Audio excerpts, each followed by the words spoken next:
Okay. Okay, we're live. Okay, good afternoon and good morning, wherever you may be. Thank you for joining us.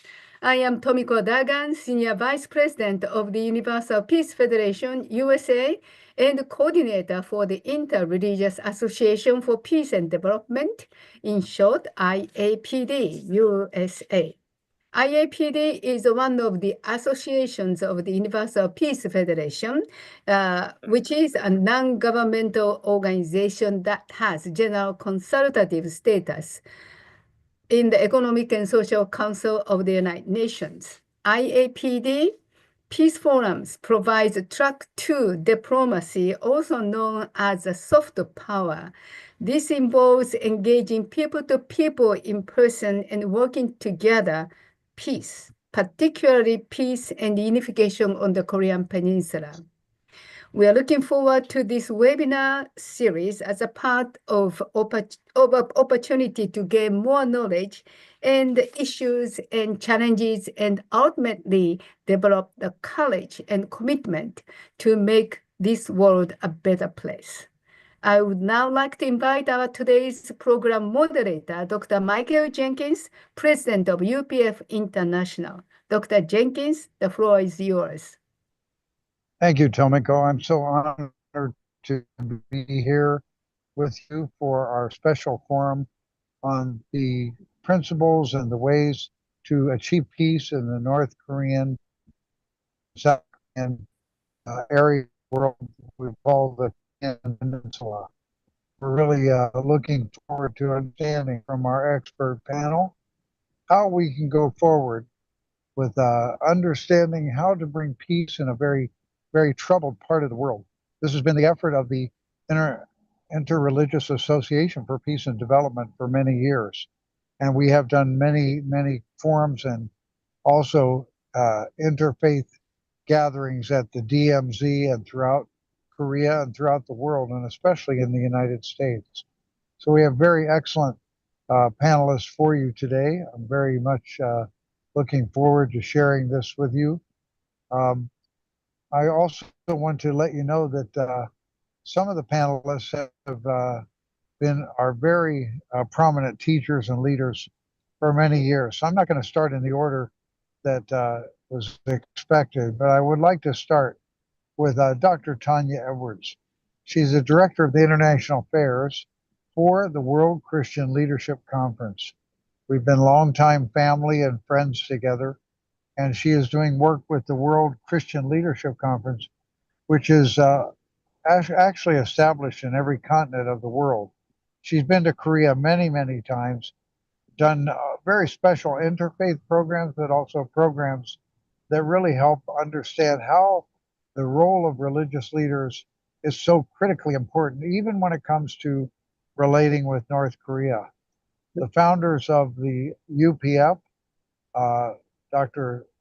Park Jahan Moon and her late husband, Reverend Sun Myung Moon, actually approached Kim Il Sung as religious leaders and were able to engage him by beginning with prayer and for many years, and also by going there to also engage and opening the door for Kim Il Sung to relate with America, because they had founded the Washington Times.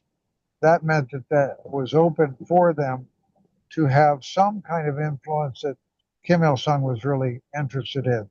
So I'd like to welcome at this time Dr. Tanya Edwards, Director of the International Affairs for World Christian Leadership Conference. Welcome, Tanya. Thank you, Dr. Jenkins, and thank you for that wonderful introduction. I appreciate you, and yes, we've been longtime friends and family. Yes, you're right. And thank you for allowing me to be on this panel today. I feel very welcomed and appreciated for this time. Talking about Korea, I feel that there is a type of spirit, maybe a spirit of fear within North Korea, because they are rejecting so much and so many things, even internationally, because the rejection they have, I see that same spirit getting into families and organizations and political and international countries because they're afraid of what the other opponent is doing, or they're afraid of what is happening or going to take place maybe against them or to them. So they develop a spirit of fear. And right now, North Korea is entering into a more dangerous period because it's said that Pyongyang is preparing for war because of the US and China um, rivaling and the invasion of Ukraine and the US neglect of North Korea. But North Korea presents a threat to peace and stability around. And this is not new, becoming more progressive as we go along each day. And they're becoming more intense in their military tactics.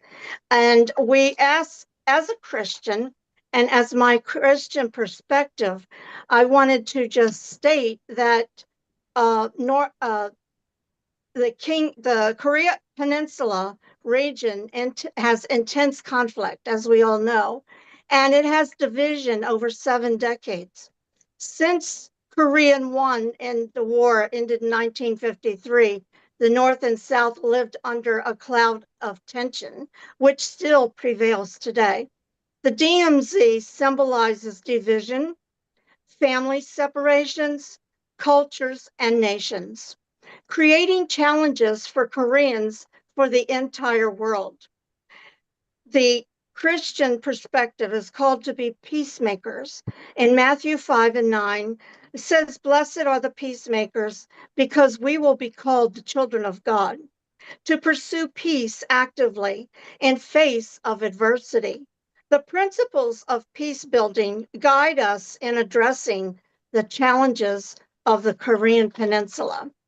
First, we must realize the importance of dialogue.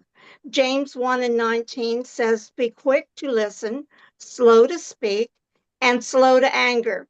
And that sometimes that's very difficult for people in wherever they may be. So the dialogue and understanding of one another, this creates an open atmosphere that we can talk to one another. And it's important to have a space where both sides can express concerns and aspirations. Will this ever happen? We're hoping so. So communication can foster empathy and build trust, laying the groundwork for a peaceful resolution. Excuse me, I lost one of my papers. So we advocate for justice. And Isaiah 1:17 says, "Learn to do the right thing and seek justice." North Korea struggles with the abuse of human rights and poverty. We even see that everywhere. But we're concentrated today on North Korea because it affects a whole area of Korea, which is North Korea. And I feel sorry for the people that live there. I pray for them.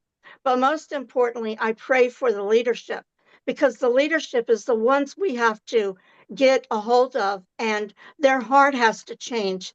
They need to become tender and lose that spirit of fear. That's right. As Christians, North Korea struggles with that immensely. As Christians stand up against injustice and support the efforts of promoting the direction and the individuals of nationality, regardless of who they are or where they are. It affects everyone. So forgiveness plays a crucial role in peace building, which can become difficult to forgive those who have caused us pain. It's very difficult. But as in Ephesians 4:32 says, to be kind, compassionate, and forgiving to each other as Christ forgives us. And prayer is essential for this. Romans 12:18 says, live at peace with everyone, but it also adds this, as much as possible. The challenges are significant.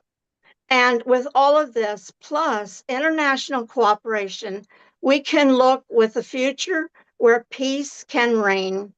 We are also with Mother Moon, who is the Mother of Peace.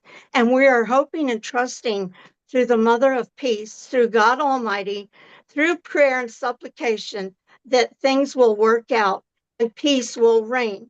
Peace is not the absence of conflict, but it is the presence of justice, understanding, and compassion.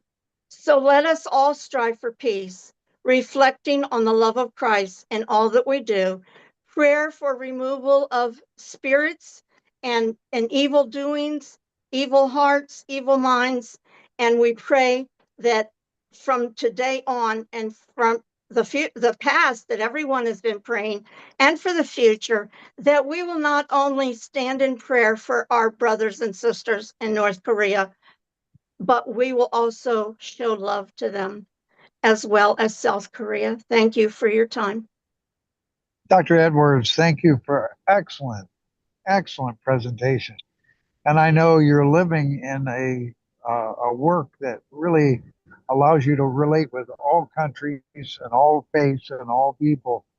And I know you're ready to go embrace the people of North Korea. And we don't say that just in a casual way. We say it with a depth of sincerity because we have had a lot of engagements with the North Korean defectors. We're working with an organization, Dr. Tomiko Duggan is very active with Suzanne Schulte, helping defectors reacclimate to South Korea or to come to the United States. And but we're also not simply trying to achieve the absence of war, as Tanya said. We are seeking for the fundamentals of reconciliation and cooperation together. So thank you, Yes. Dr. Edwards. That's very exciting. I can see you going to Pyongyang soon with others. And another person you'll be going with for sure is Dr. Frank Kaufman. Dr. Frank Kaufman is a scholar that graduated from Vanderbilt, got his PhD there. He's an outstanding thinker, leader. He's a founder and developer of the Settlement Project, which is analyzing different philosophies for life and lifestyles of family and family values. Also, Dr. Kaufman is the founder of the 12 Gates ministry or program. And I want to welcome him at this time. I've been in the Middle East with Dr. Kaufman on numerous occasions, and we had such an incredible experience of working with the opposite sides of the conflict, both from the Israeli Jewish side to the Palestinian Muslim side, the Palestinian Christian side, and also with the Palestinian Christians inside of Israel and the Muslims in Israel, together with our Jewish family. Engagement and dialogue is absolutely critical to bring peace. Right now, we're saddened by the terrible tragedies that have gone on, but we see hope if we engage. I'd like to welcome at this time Dr. Frank Kaufman. Thank you, Dr. Jenkins, for welcoming me and for the thoughtful introduction. I'd like to thank Tanya, Pastor Edwards, for a really exquisite application of biblical language and concepts to a difficult global situation. I'd like to thank Dr. Jenkins for his persistence in overseeing this program. And I'd like to thank Dr. Duggan for Ms. Duggan for her work. I've put together a fairly dense presentation, but I think a lot of it is known to everyone. I'm gonna go through it quickly. The purpose of my presentation is I doubt I'm going to be doing much education of people. I think people on this call probably know a lot about the situation, but I'd like to raise some challenges and difficulties for discussion if there will be time for discussion. So I'll just move directly into my presentation.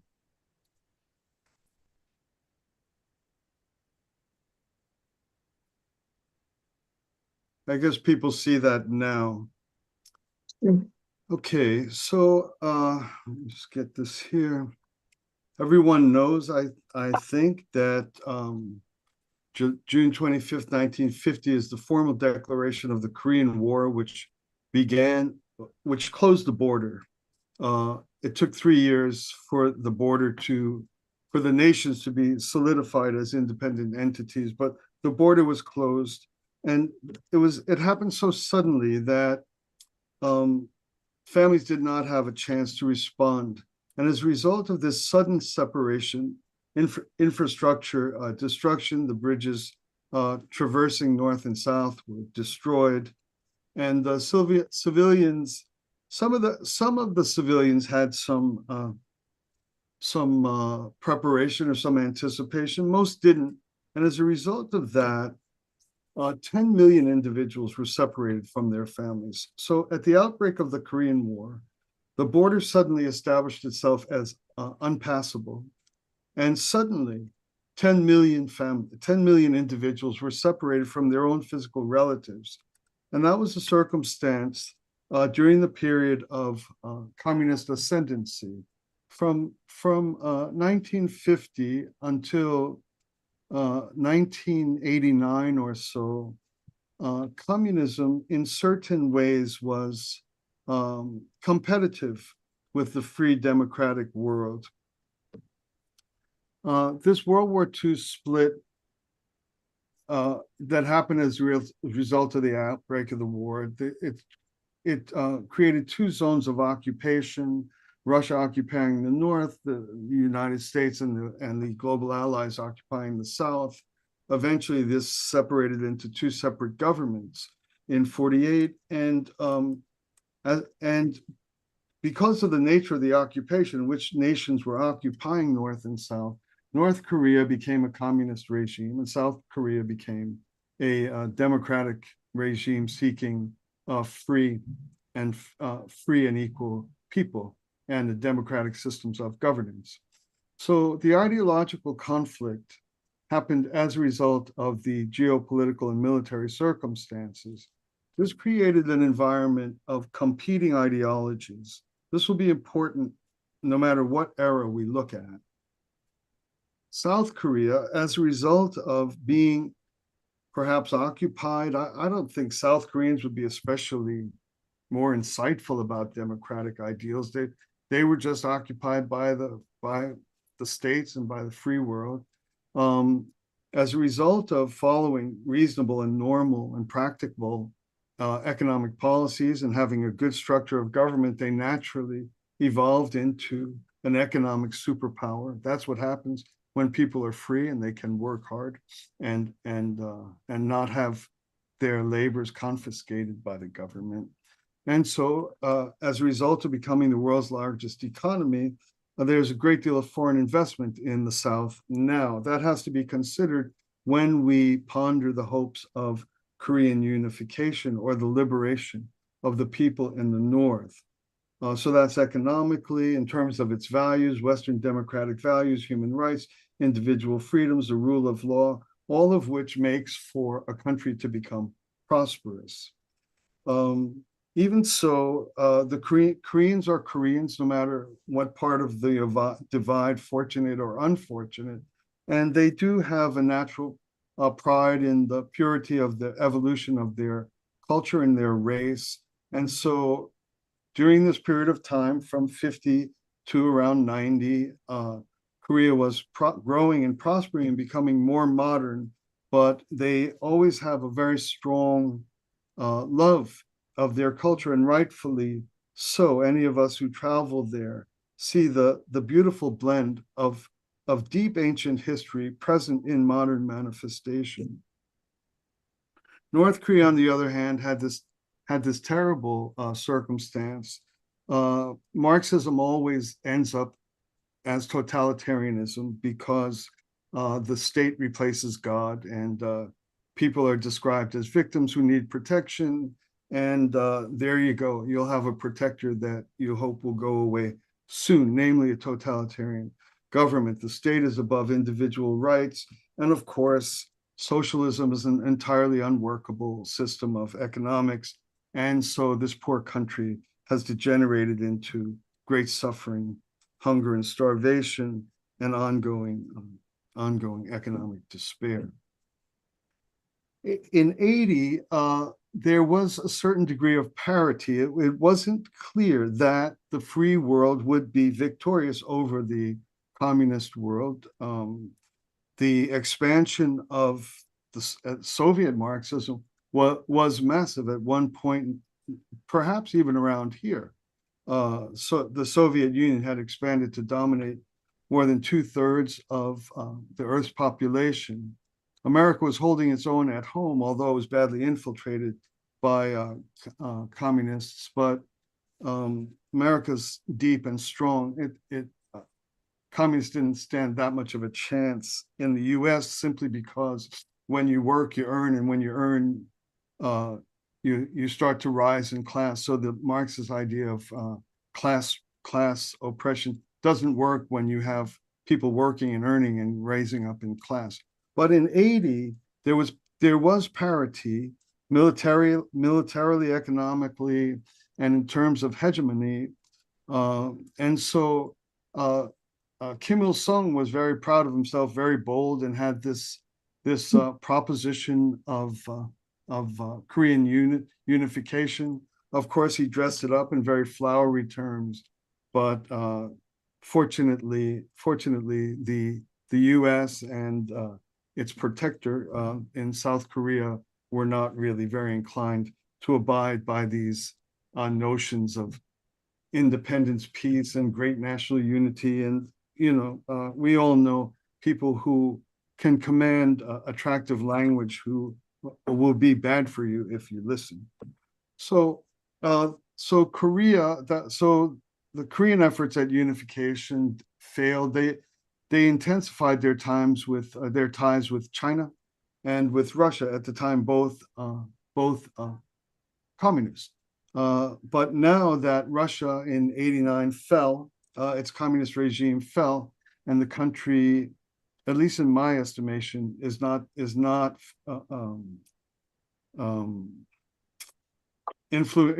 does not operate under the assumptions of Marxist ideology. It may be kind of brutal or bully or hegemon, or expansionistic, but it's not Marxist. So Russia's support for Korea presently is not it's not due to its Marxism. It's just balance of power. It's just power. But the historical ties with China presently remain ideological, remain tied to Marxist or materialist ideology. South Korea, on the other hand, has ties to the United States, ties to Japan, and ties to NATO partnerships. Of course, NATO partners and other nations were part of the liberation and protection of the South at the end of the Korean War. So basically, the division of Korea acts as a proxy. It's not a proxy war per se. It's but it's more a proxy geopolitical balancing of superpowers in the region, in the North Atlantic region. And so that's another thing then to ponder, is not only are the divisions generated by ideology, but they're also generated by power interests of massive power tectonics, basically balance of power in the North Atlantic region. So that's another thing we have to ponder if we really are serious about trying to advance the ideals of unification. In 90 was an ideal situation for the unification of Korea. Soviet Union had fallen. The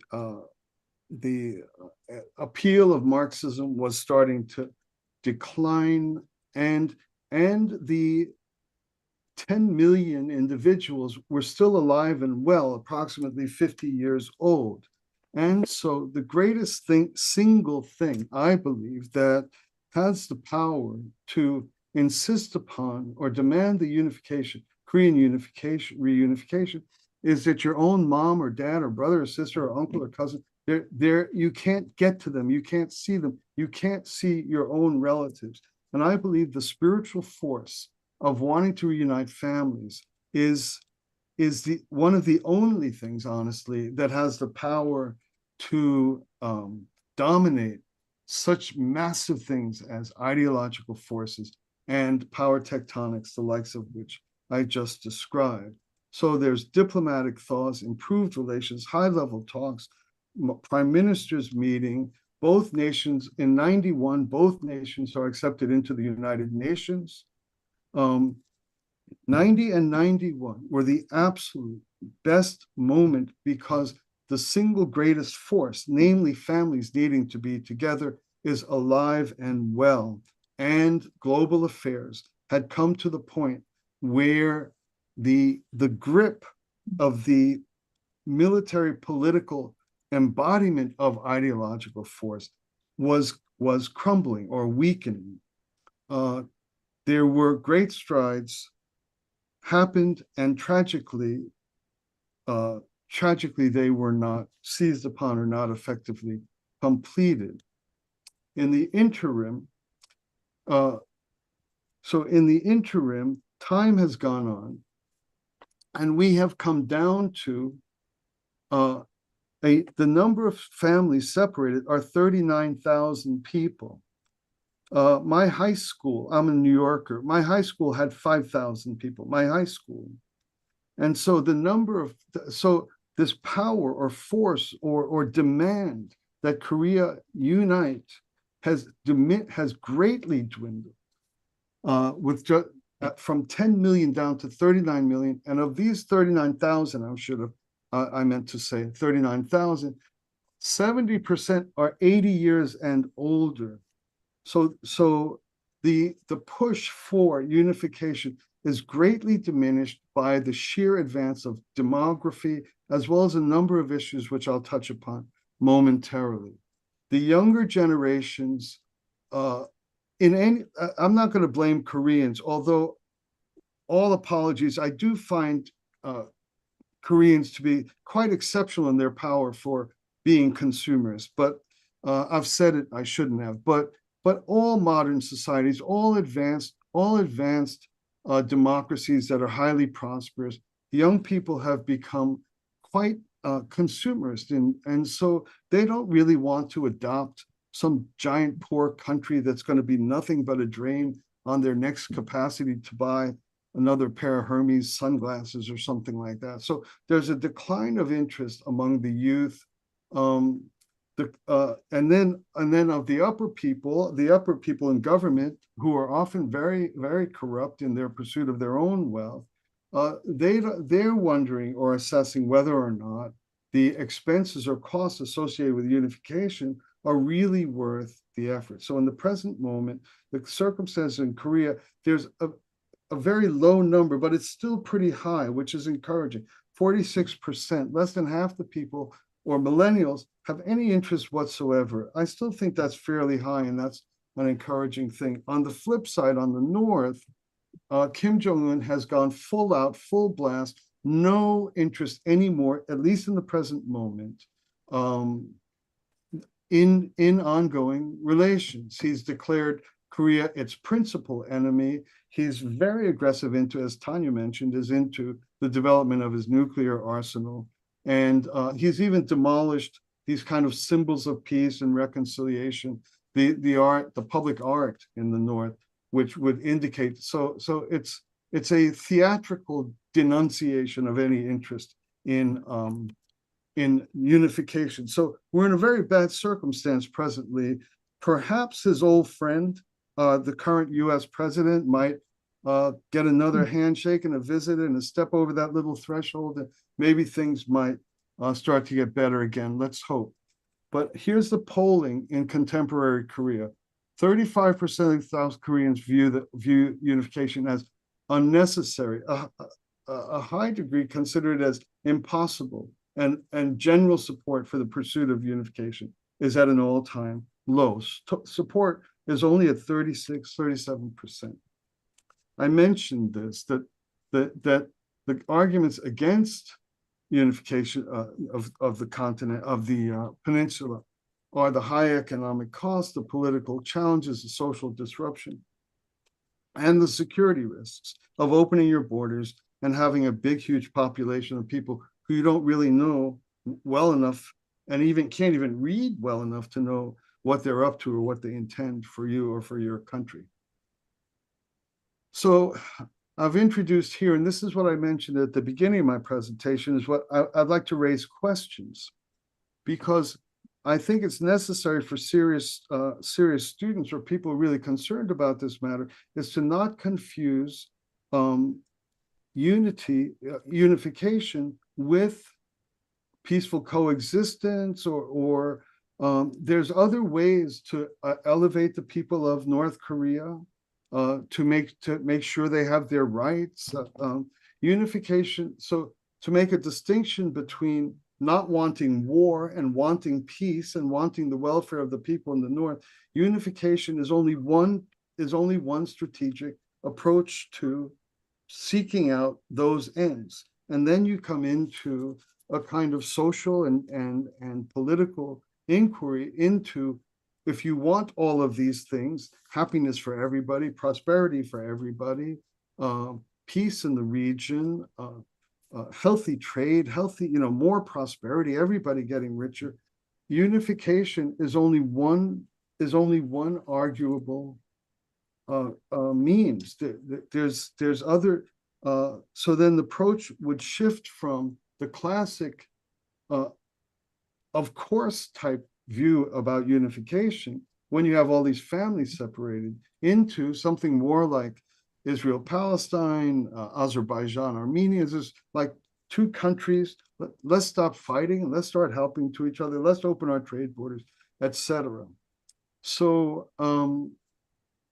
so then you enter into a different type of argument. You're not entering into an argument about whether or not you want peace in the region, whether or not, I'm for goodness, not for badness.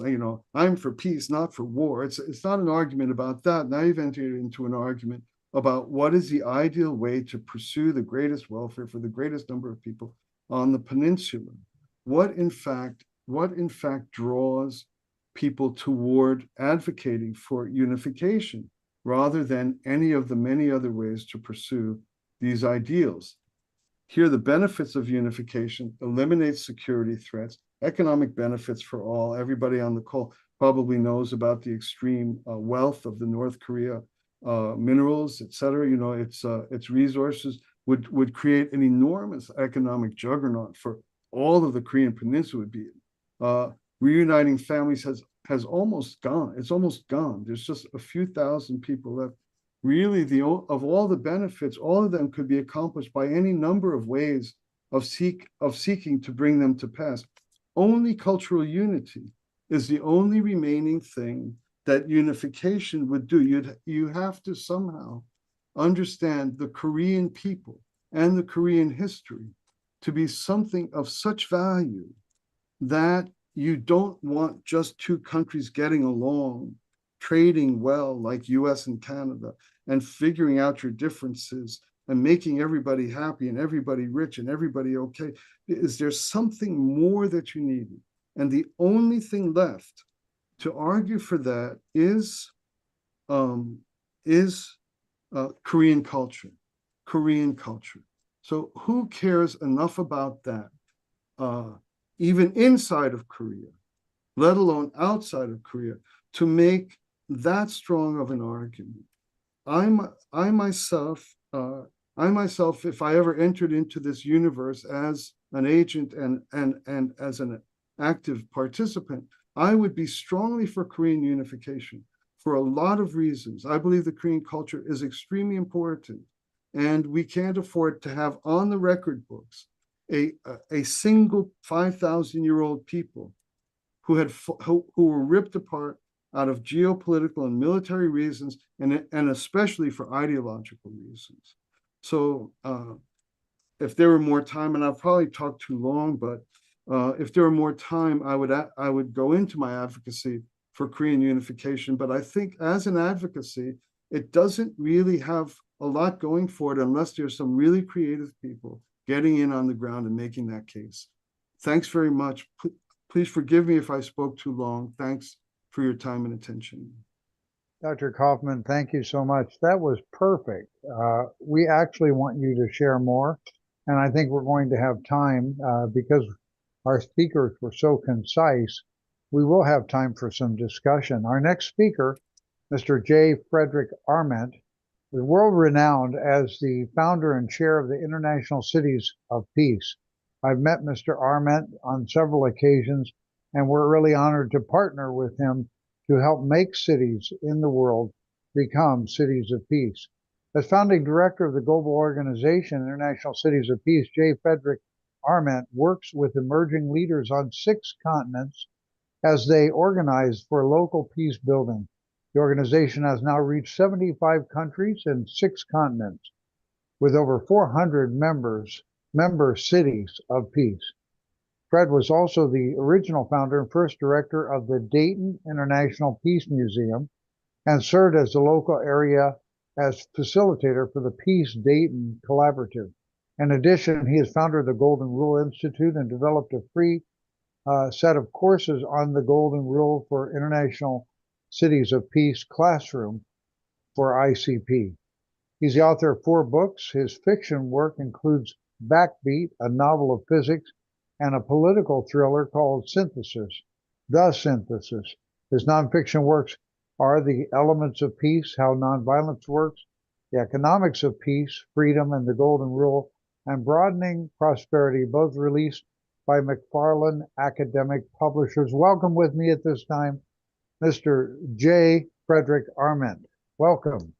Thank you very much. I appreciate it, Michael. And Tanya, that was great. I really appreciate that. I think of my mother through the whole thing. That's what she advocated for sure.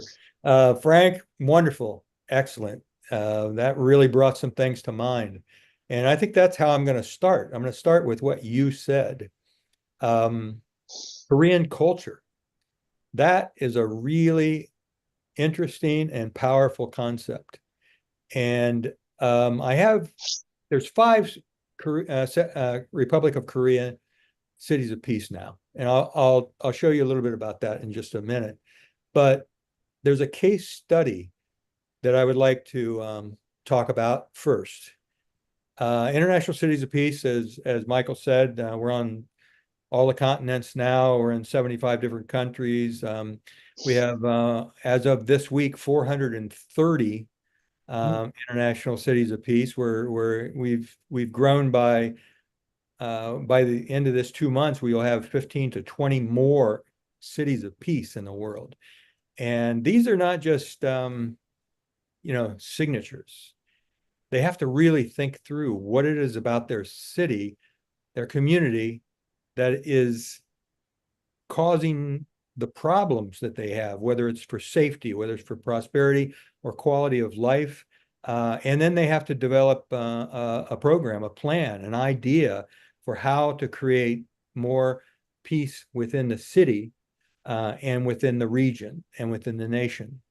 So this is pretty intense work, as we know, all of you on this call, very intense work indeed with all of us. But there's one particular situation in the world that all of us are familiar with, and that's refugees and the refugee settlements and the refugee camps and displaced people and climate refugees, et cetera, et cetera. There's by 2050, there's going to be, and this is projection, 1.2 billion refugees in the world.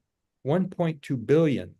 Now it's like 32 million or something like that. And we're having, it's in the papers and on the TV all the time. But these are not just they're not just tents in the middle of the desert. These are literally cities that have been created by refugees. They have, like, for instance, the one I'm going to talk about, which is Nakivale in Uganda. And a lot of you are familiar with Nakivale. There's 130,000, between 130 and 160,000 people in this refugee settlement. It's been there since 1959. So continuous operation of this refugee camp for all of these years, all of these decades. So now the platform of International Cities of Peace, and that's what it is. It's a platform for people to work for peace in their community. The platform of International Cities of Peace has given literally hundreds and thousands of peacemakers inside Naka Valley. These are refugees. These are not people coming in from different countries and helping. These are the actual refugees. It's given them a platform and an authority within their community to develop strategies for working for peace. And it's very, very different from Korean culture. There's a continuity with Korean culture. In Naka Valley, there's Congo, and there's Rwanda, and there's Somali, and all of these people are in the same place. And so the potential for violence and conflict is tremendous, and that is there. So our International Cities of Peace leaders, and we have 15 cities of peace, and we're expanding as we speak. They have created a unity program, Naka Valley Unity Cities of Peace, and they intend to have 20, 30 different villages. And these are villages. There are 80 villages in Naka Valley.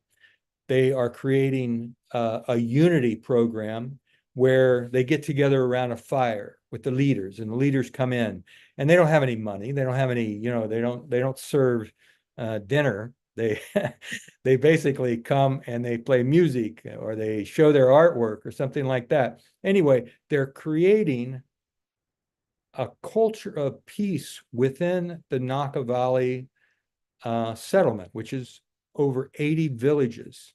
And the thing is, it's not just in Naka Valley. They're creating a unity proposition within the settlement.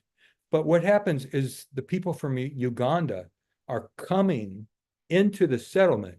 Usually it's just like the DMZ. There's a drawing around a map, and the people outside in Uganda don't want to be in here, and the people in here can't go out there.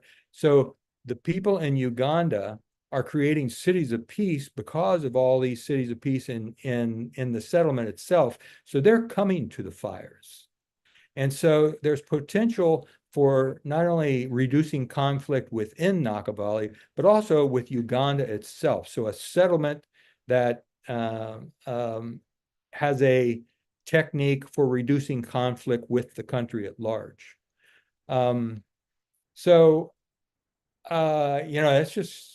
It's just something that creates the idea that this is so important for people to realize that it's community that's going to create the peace. The nations inherently are competitive. And so that creates all kinds of tensions. And yeah, a lot of countries get along and things like that, but the idea of a nation state is a competitive situation. Cities, communities, it's not about competition. It's about providing food for people. It's providing safety. And so that's where the continuity comes. That's where the global human culture comes in. And that is what around the world is being created. So I'm going to share a screen if I could just for a second. And I know with Tanya and Frank's presentation, we have a lot of questions and we want to get to that. But I want to show you something. Are we there? Good. So I'm going to flip through these real quick. The three I had in mind, first of all, Korea. This is 5 cities of peace in Korea, and I'll show you them in just one second. But that's the middle one is Naka Valley, and this is Refugee Camp Unit 3, Area 1, and Area 1 of Area 1. This is Korea. They just planted a peace tree inside Naka Valley in a refugee camp where they have nothing. So they are so excited, and the way they describe the idea that someone is actually giving them the authority within the camp to create safety, prosperity, and quality of life for the people is just fantastic. We are connected with the United Nations, et cetera, but But what I want to do is I want to, I just think we have a lot of commonality. I was going to talk a bit about that, but I'll tell you, there's a lot of commonality between International Cities of Peace and IADP. And so I appreciate being here, and thank you very much, Michael and Tomiko and the rest. Anyway, safety, prosperity, and quality of life from a Korean's perspective. Frank was talking about geopolitical forces and tensions and how to cut through that. And he cut through it really well into the idea of Korean culture. And I was over in the Republic of Korea with Michael and everybody for the conference a couple of years ago. And I went to Poshan, which was the first international city of peace that was created. And I saw firsthand the desire to have that barrier removed. And all of these cities of peace, Enshan and Shilgak and Busan and Poshan, all of these cities of peace have an idea of how to do that, how to create a culture of peace within their city. Poshan, the one of the problems with creating continuity in terms of a city of peace is the mayors change. So we have that to deal with. So one thing to another, but they do have a continuous idea of linking with the mountain and the rivers, the natural environments. There's no connectivity in terms of technology, but there is for the mountains and the rivers and nature. So they want to create, a railroad from north to south, which a lot of people have been talking about. And I think that the rivers and the mountains and nature throughout the Republic of South Korea give a sense of that Korean culture. And so they created a symbol of peace, the potential for tourism, for reunification. And there was some talk, you're talking about how in the 90s was a really perfect time. There have been perfect times in a small way where the people that are split have communicated, and there's a possibility of creating cities of peace in North Korea. It doesn't cost any money. Nobody's trying to get money out of this at all. It's all free. The classroom is free. The idea of being a city of peace isn't owned by International Cities of Peace. It's ancient. There is an ancient idea. There's an archetype. If you say city of peace, everybody knows what you mean in their own way. So there's continuity of the idea between the city, the people of South and North. And that is what these people in Poshan were talking about. There is continuity of the ideal of a culture of peace. So that's what they were focused on in Poshan. Busan, they have done, what happens when somebody, whether it's one person or a group or the mayors or council, when they establish their community as a city of peace, there's an immediate flash of inspiration, and they develop these ideas on what they would like to create, whether it's a garden or whether it's a railroad between north and south. There's big ideas and small ideas. They decided to create a UN sculpture park and a peace memorial hall. And so they have 34 sculptures from 21 nations coming in, and they have a theme now, all together as a city of peace. So this was one of the 1922 peace forums that they did. But this is what happens all over the world right now, even in refugee camps. I would try to pronounce that, but I'm not going to be offensive. So anyway, they created a citizen task force, the first station on an inter-Korean peace railroad. There's a lot of talk about that, about creating connectivity with the railroads and with nature and things like that. They're creating a refugee or a refuge of peace at the cave site, that there's some horrible things happened. So, this is just two of the things that they've come up with. Piontek, you have an International Peace and Security Forum. It used to be just a security forum. When they became a city of peace, they established their forum as a International Peace and Security Forum. They're going to create, they have been creating spaces for memories, symbolizing peace. They're creating a culture and artistic space in the forests surrounding the cities. So you can see that cities are using the ideal of a city of peace to formulate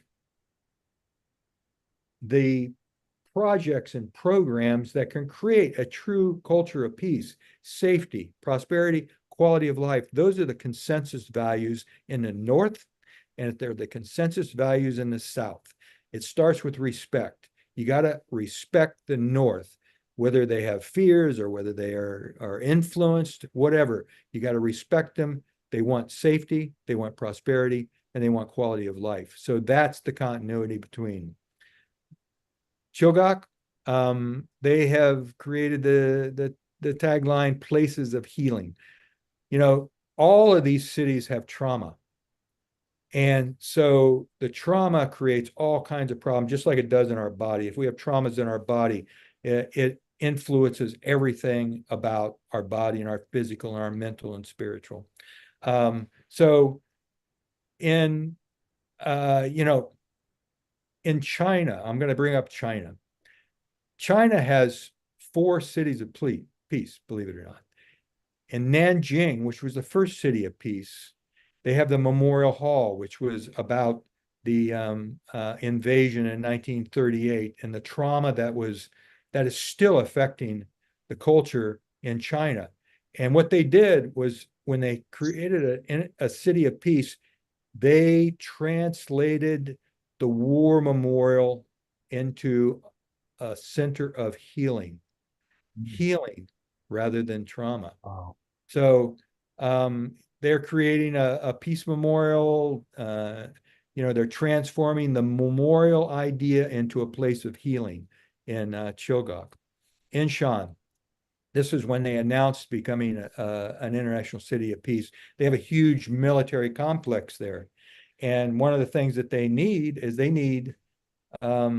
cooperation and respect within all of the different nations that are in their city in terms of increasing the safety from a military standpoint. But they're turning their military focus into a city of peace ideal, in that safety is a part of the culture of Inshan. What they have done is they have really worked hard to make sure that there's no tension between those different cultures within their city. So they have peace trees of healing, trees of peace's mother. They have a peace conference that they started in 2024. So this is just some other things, but I want to stop sharing at this point and just talk a little bit about what it can mean to the Koreas. If the 5 cities of peace in Korea right now that are changing from trauma to healing. What if there were more? What if there were 100 cities of peace in South Korea, and they thought through the idea that we need to move beyond trauma into healing, and then the Korean culture, and then the people between the North, the cousins, the grandchildren, that becomes something that could go very far in being able to bring peace from below, not from above, because that's where you get the tension. It's below that you create peace. You create peace in your heart, as Tanya said. And as Frank said, peace in your culture. And now we have something in terms of community peace. So that's all I want to say. Thank you very much for having me. J. Frederick Arment, just excellent presentation. We thank you. Also today, this panel was particularly inspiring. I see the ways of peace coming up from the grassroots, from the people is actually not something that can be stopped. It's natural. It causes other cities to join in. Some are asking for information on how they can get in touch with you or go online and find how to get involved with Cities of Peace. Would you Yeah. like to give that to us? Yeah, that would be great. It's just internationalcitiesofpeace.org. Oh, And that's you can get simple. all the information, or you can send to our mint at internationalcitiesofpeace.org, and I'll always respond. And then we have a group of about 50 or no, about 30 facilitators that help, but it's all free. That's what's amazing. I mean, there's opportunities for donations, but it's everything that we do is free. The ICP classroom, Wonderful. everything. So Thank you. Thank you so much. We have run close to our time, but I do want to give each one of our panelists one moment to conclude with what do you feel is the most essential aspect of peace? I'd like to ask Dr. Kaufman to join us first. If all four can come on the screen, that'd be great. Dr. Kaufman, what's the most essential aspect of developing peace for you? I think it's humility, patience, and being able to listen for as long as there's no need to rush to be the guy speaking. Humility, patience, and listening. If people had that quality, peace could arise. Excellent. Dr. Edwards, what's the most essential aspect of developing peace from your experience, from your heart? First of all, self-examination, repentance, and a belief and faith that this can come about, and also coming up with ideas. As we sat here, I was thinking of how could we develop something that would interact both South and North Korea, that would get to their hearts, and they would embrace the advantage of doing something together, and maybe that would cultivate a peaceful nature to come with. Very good. And Jay Frederick, what's your most essential feeling about what is the most essential aspect of developing peace?